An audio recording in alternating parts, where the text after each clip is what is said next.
Bonjour et bienvenue dans cette vidéo que j'ai intitulée La protection contre les produits cancérigènes et chimiques par la prière et l'action de grâce. Je vous fais cette vidéo parce que j'ai revu ce matin une publication d'une sœur qui a eu un petit message de la part de Dieu lorsqu'elle était dans le temps de la prière et où elle a reçu le message du formaldéhyde. Je crois qu'on appelle ça le formaldéhyde. Le formaldéhyde, c'est une substance chimique cancérigène qui malheureusement est placée dans les épandages chimiques aériens, aéroportés, aérosols, depuis les avions. Alors et le fait qu'elle ait parlé de ça ce matin m'a poussé, si vous voulez, moi aussi à venir apporter ma contribution à l'humanité, je dirais, aux hommes, et cette fois-ci pour donner la solution à ces poisons, à ces espèces de de choses qui nous sont déversées sur nos têtes, au-dessus de nous, qui retombent sur nous et qui nous polluent. Et bien sûr qui nous empoisonnent parce que ces produits sont des cancérigènes. Il y a le barium, il y a l'aluminium, il y a beaucoup de choses comme ça. Et quand cette sœur était en prière, elle s'appelle Evelise, je crois, Dieu lui a mis au cœur que c'était le formaldéhyde qui était déversé. Et je ne sais pas si ce formaldéhyde ne fait pas partie des composants chimiques à la base des créations des masques chirurgicaux bleus qu'on porte, vous savez, les masques bleus qu'on porte là, pour se protéger soi-disant du Covid là. Et je ne sais pas si le formaldéhyde, il me semble que ça fait partie d'un des ingrédients de ces masques bleus. Voilà. Et donc, ce que je voulais vous dire, c'est que nous avons une arme très importante par la prière, ni par notre force, ni par nos capacités, mais par notre foi en Dieu. Tout comme Dieu dit qu'il sanctifie notre nourriture si nous prions et nous rendons grâce, eh bien Dieu de la même façon, ça veut dire que par la prière, lorsque nous prions pour notre eau, notre nourriture, Dieu la sanctifie, c'est-à-dire il enlève le poison, si bien que le poison ne nous fait pas de mal. Ça, c'est une promesse de Dieu pour ses enfants, pour ceux qui ont la foi, mais également, ça sera valable aussi pour l'oxygène que vous respirez. C'est pour ça, c'est là où je veux vous amener. Si vous craignez ces choses-là, si vous êtes conscient de ces choses-là, alors toujours par la foi, parce qu'il sera fait selon votre foi, parce que Jésus dit aussi, ta foi t'a sauvé. On retrouve souvent cette expression où Jésus explique que ta foi t'a sauvé. Par exemple ici, si vous aviez de la foi, rien ne vous serait impossible. Donc en fait, avec la foi, tout nous est possible dans le sens où tout nous est accordé à condition qu'il y ait la foi. Vous voyez, pareil, selon la foi, il est dit, quand une foi est grande, Jésus dit qu'il te soit fait comme tu veux. Donc si vous avez la foi que Dieu peut sanctifier votre oxygène et vous protéger de ces poisons pour qu'ils ne vous atteignent pas, 10 000 tomberaient à votre droite ou 1000 à votre gauche. Si vous croyez que vous priez Dieu pour qu'il vous sanctifie l'oxygène, eh bien Dieu vous délivrera de ces poisons et de la maladie qui qui en serait la conséquence. Alors, ces poisons sont avérés, hein, puisqu'on en parlait déjà à l'époque à l'ONU, on a parlé les poisons qui sont déversés sur nos têtes, on en parlait à l'ONU, on en parlait même dans les télévisions. Autrefois, il y avait des reportages qui en parlaient et tout ça.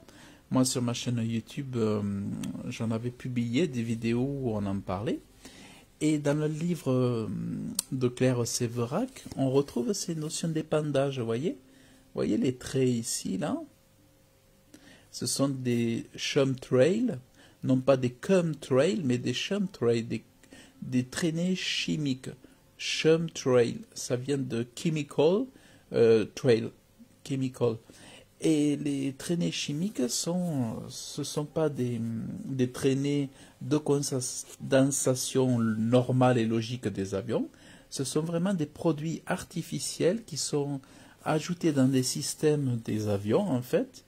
C'est des systèmes imbriqués, on va dire, ou des systèmes qu'ils ont vraiment mis en place dans les avions, de manière à ce que ça se voit le moins possible, mais c'est très efficace pour jeter des poisons dans l'air, dans le ciel, mais sachez que toutes ces choses retombent après sur nous, donc ça date depuis, ça avait commencé dans les années fin de la Seconde Guerre mondiale, après ça a vraiment pris à partir des années 70, et ça s'est développé vraiment dans les années 90.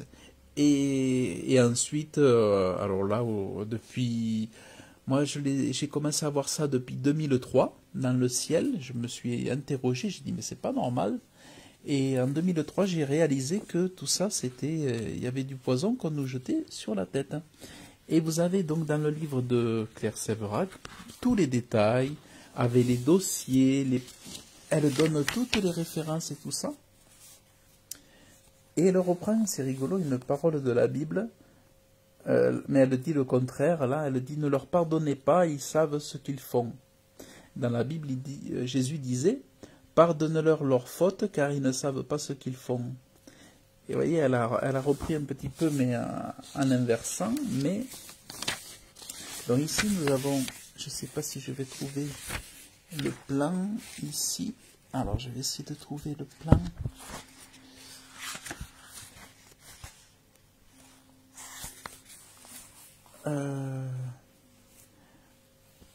Je vais essayer de trouver...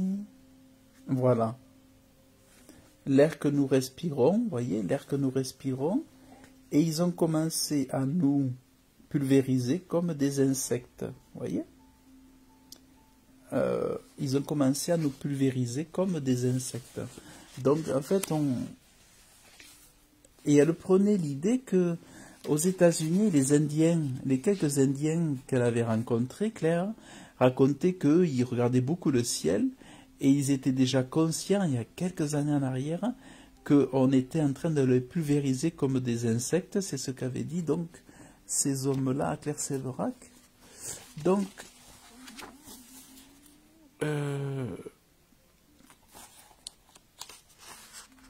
ils ont commencé à... En fait, il y a plein de choses dans ce livre.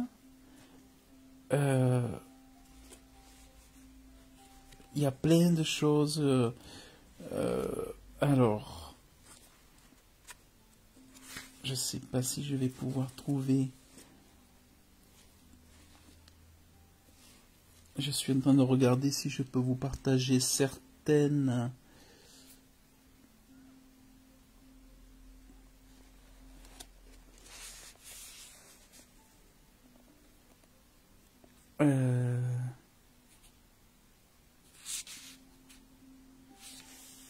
Regardez, il y a une annotation ici.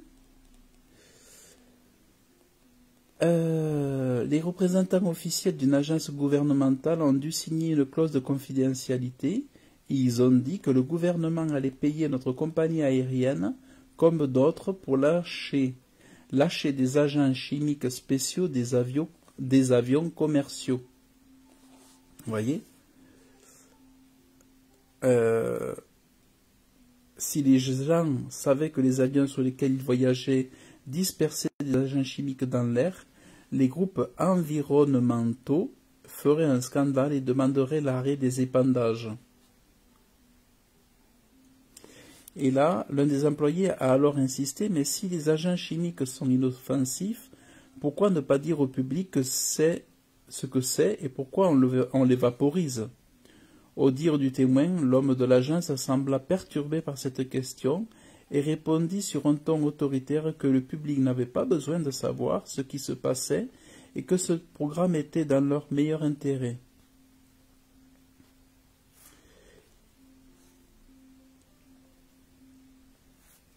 Et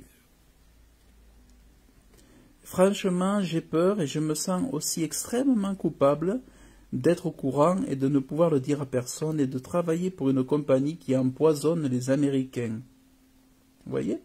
Ce sont des compagnies qui empoisonnent les Américains. Donc en fait, vous voyez, au Canada, le 8 décembre 2020, Terry Stewart, directeur de la planification de l'environnement de l'aéroport international de Victoria, a laissé un message sur le répondeur automatique d'une personne qui avait appelé pour se plaindre des nuages étranges qui se tissaient au-dessus de la capitale de la Colombie-Britannique. Ce message, qui plus tard sera entendu par plus de 15 millions d'auditeurs, expliquait ceci, est un exercice militaire des forces aériennes du Canada et des États-Unis. Ils n'ont pas voulu donner plus de précision. Vous voyez? Donc c'est vraiment des épandages, vous voyez? Observation d'épandage le 12 mai 2001. Vous voyez? Tac, tac, tac. Donc ça, c'est vraiment important de savoir ces choses. Donc, il y en a beaucoup encore qui n'y croient pas, hein, d'ailleurs, alors que pourtant les preuves sont au-dessus de leur tête. Alors, ce que je voulais vous dire, c'est que ne vous inquiétez pas, demandez à Dieu de sanctifier votre oxygène. Père éternel, je te prie ce matin de sanctifier mon oxygène, de créer une bulle de protection tout autour de moi, afin que ces poisons, tous ces poisons, les baryons, les aluminiums, toutes les composantes dans ces chemtrails, toutes ces choses qui sont épandues dans l'air, ne m'affectent pas, ne me touchent pas. Je te prie de protéger tous mes organes. Au nom de Jésus, je te prie de créer une haie de protection tout autour de moi. Au nom de Jésus, je te prie de sanctifier mon oxygène, et je sanctifie mon oxygène par le sang précieux de Jésus, et je te prie de sanctifier mon oxygène par le sang précieux de Jésus, et je détruis, au nom de Jésus, je prends autorité dans ces produits chimiques, je brise leur puissance, je brise leur nocivité, et elles sont vaincues par Jésus-Christ, par le sang de Jésus-Christ, elles ne m'affectent pas au nom de Jésus. Voilà, bon, c'est une idée de prière, je vous donne quelques idées, mais en gros, vous comprenez, l'idée c'est d'avoir foi que Dieu vous protège, le tout c'est de le demander, de le prier avec foi, et de rendre grâce et de dire « Merci mon Dieu, je te remercie, que ton nom soit béni, merci de ce que tu protèges mon oxygène aujourd'hui, ayant connaissance de ces choses, et je te remercie Père, au nom de Jésus. Amen. » Voilà donc ce que je voulais partager avec vous sur ce sujet. Mais pensez-y, ne croyez pas que l'oxygène aujourd'hui est pur et inoffensif. Priez pour ces choses-là.